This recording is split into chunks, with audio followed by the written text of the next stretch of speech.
Hello friends, so guys आज की video में एचडीएफसी बैंक, एक्सिस बैंक और एक्सिस बैंक पे, मतलब कि आप कह लीजिए एनपीए पे। गाइस मैं आप लोगों को बताना चाहूँगी कि आरबीआई की नई फाइनेंशियल स्टेबिलिटी रिपोर्ट में कुछ निजी बैंकों को बढ़ती डिपेंडेंसी और एनपीए को लेकर चिंता जताई गई है। इनमें से कौन कौन से बैंक है? एचडीएफसी बैंक है, आईसीआईसीआई बैंक और एक्सिस बैंक है।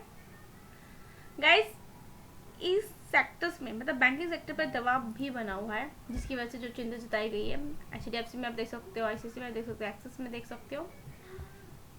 मैं आपको बता दूं कि बताया जा रहा है जैसे कि ये सारे आप न्यूज़ वैसे आप चेकआउट करके चल सकते हो कि RBI financial stability report FCR जुलाई 2025 की थी। इससे प्राइवेट बैंक का क्रेडिट ग्रोथ बढ़ा है, लेकिन यह ग्रोथ ज़्यादा unsecured personal loans and credit cards और स्मॉल टिकट लोन में हो रहा है। इससे सिस्टमेटिक रिस्क बढ़ सकता है अगर इन लोन्स का रीपेमेंट कमजोर हुआ तो।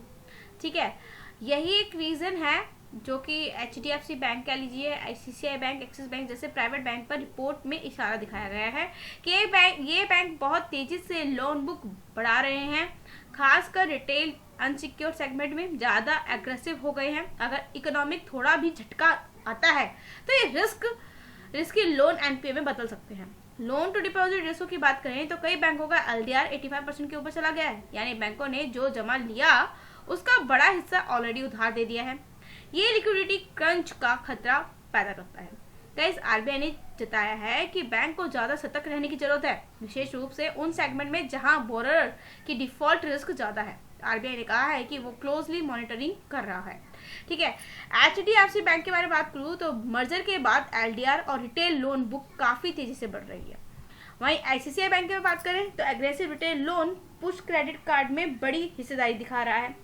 और गाइस अगर एक्सेस की बात करें तो रिटेल लोन्स और बाय नाउ पे लेटर प्रोडक्ट में तेजी से बढ़त हो रही है। तो हालांकि आरबीआई ने किसी एक बैंक का नाम नहीं लिया है, लेकिन सेक्टर वाइड संकेत करते हुए उन्होंने ये बात बोली है।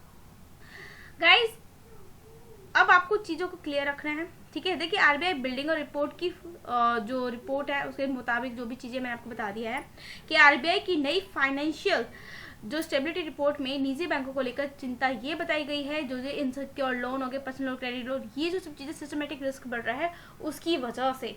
ठीक है, बाकी गाइस खुद से स्टडी करके चलिएगा, कोई आपको रिकमेंडेशन नहीं है। चैनल फर्स्ट टाइम आए तो लाइक एंड सब्सक्राइब करना मत भूलिएगा।